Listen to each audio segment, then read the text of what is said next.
నేను అంత పెద్ద మనిషిని కాకుండొచ్చు కానీ నేను కూడా పార్టీలో ఉన్నా. బీఆర్ఎస్ గవర్నమెంట్లో ఉన్నుంటి.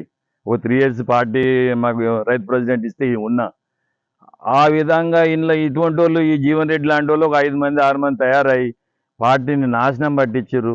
నాలాంటోళ్ళు ఎంతోమంది నష్టపోయారు.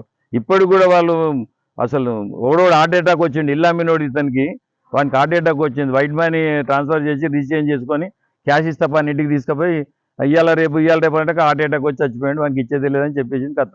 ఇట్లా ఈయనే కాదు మా ఈ ఊర్లోనే పక్కకు ఒక 5 ఎకరాల ల్యాండ్ కబ్జా చేసి ఫ్రీ కాస్ట్ వేసుకుండు.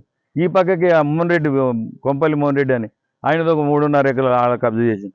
ఒక నంబర్ మీద ఆయన ఒక 4 ఎకరాలు కొంటే ఆ నంబర్ మీద 16 ఎకరాలు ఉంటుంది. 16 ఎకరాలు నాదే అంటాడు. అటువంటి తత్వం ఉన్న మనిషి ఈ జీవన్ రెడ్డి. ఈ జీవన్ రెడ్డికి పనిష్మెంట్ అయితేనే నాలాంటి వాళ్ళు మిగిలిపోతారు, వచాస్తారు, న్యాయం జరిగినట్టు అన్నట్టు ఉంటుంది. ఇటువంటి వాళ్ళు మాత్రం వదలొద్దు గవర్నమెంట్.